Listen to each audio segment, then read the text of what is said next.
Good morning, welcome to Friday, May 15th. How are you? We are finally to Friday. We did make it to Friday. Yay, give it up for Friday. Are you gonna cry today? I don't plan to cry today, but I'll tell you what, when I do cries, there are so many views on these videos. I'm gonna have to start cutting onions or something, I don't know.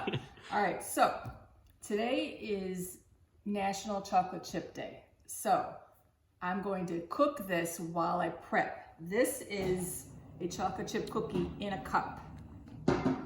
So when we moved to this house, this is our microwave. Yeah, I was just gonna say I don't think they've seen this. Well, it's this here. I'll open it.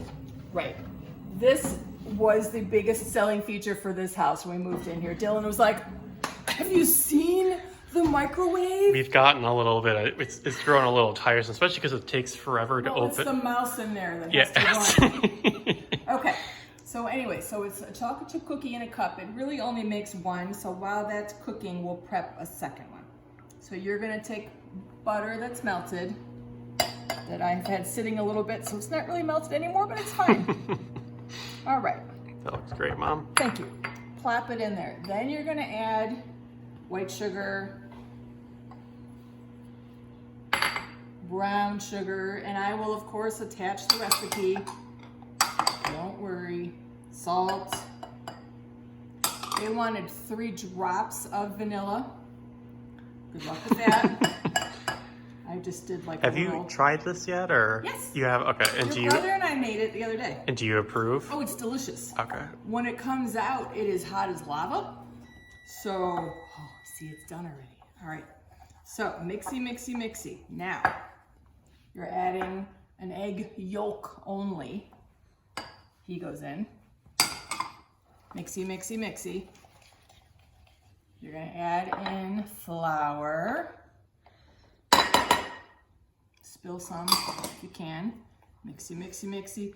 Once you add the flour, it is gonna seem more like an actual cookie batter.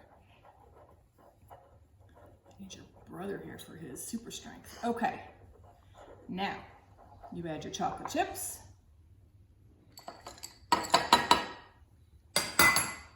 Mixy, mixy, mixy. Now I did, as you're stirring it, I did kind of flatten it so that it cooks kind of better straight across. Okay. Hold on, I'm trying to make it pretty. Okay. So this is roughly what it looks like. Oh, it does look like cookie batter. Yeah. Okay. 55 seconds. Why not a minute? We tinkered with it. It may take you longer. The recipe said anywhere from 40 to 60 seconds. All right, so here's it when it's done. And then if you cut into it, you can see that it's a chocolate chip cookie. Well, that's pretty nifty. It is. It's delicious. So try that today on National Chocolate Chip Day. Quick video today. Stay tuned for the book. All right, here we are, starting chapter 5. This is a long one, so I'm going to do it over 2 days. You'll remember the end of chapter 4. Stanley had helped Philip propose to Lucia, which was a little strange, let's be honest. All right, chapter 5, the TV show. Arthur was feeling left out.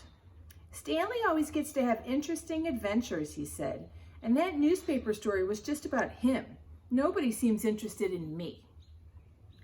The best way to draw attention, dear, said Mrs. Lambchop, is by one's character. Be kindly and fair. Cheerfulness is much admired, as is wit. I can't manage all that, said Arthur. Mrs. Lambchop spoke privately to Stanley. Your brother is a bit jealous, she said. When I was flat, Arthur was jealous because people stared at me, Stanley said. Now they can't see me at all, and he's jealous again. Mrs. Lambchop sighed. If you can find a way to cheer him, do. All right, here's Arthur, all crabby. The very next day, an important TV person telephoned Mr. Lambchop. Teddy Talker here, Lambchop, he said. Host of the enormously popular TV show, Talking with Teddy Talker. Will Stanley appear on it? It would please us to have Stanley appear anywhere at all, Mr. Lambchop said. Ha. People can't see him, you know. I'll just say he's there, said Teddy Talker. Speak to the boy. Let me know. Stanley said that he did not particularly care to go on TV, but then he remembered about cheering up Arthur.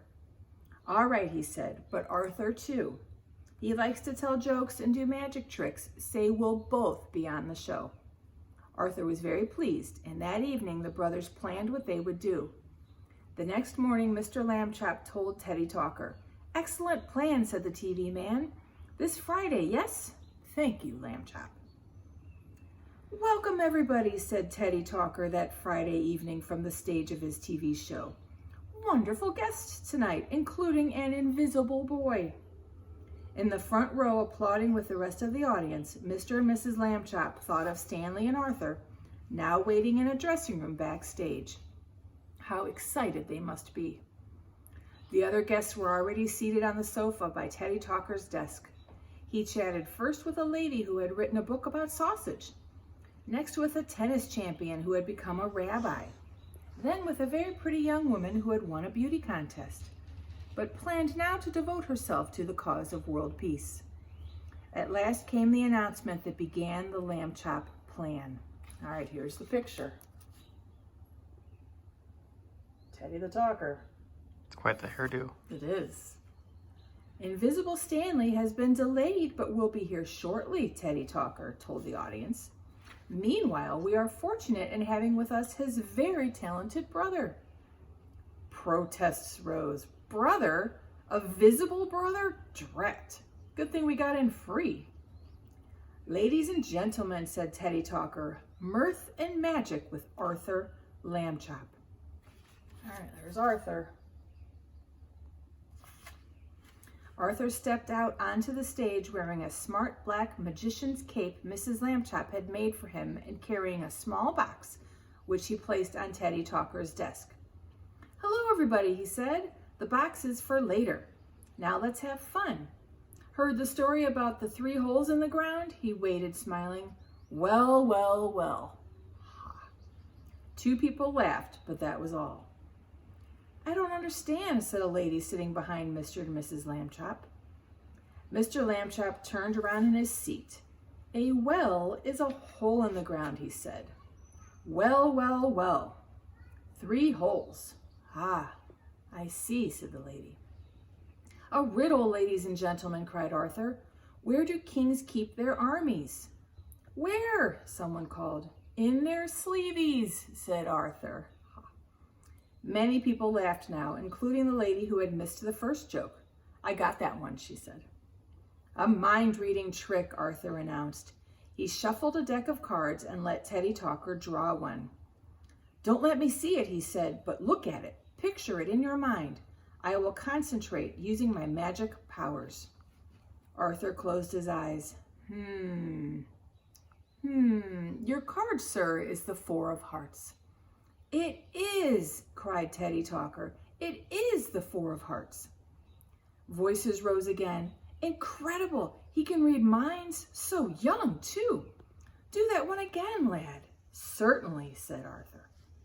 All right, let's take a break there until tomorrow.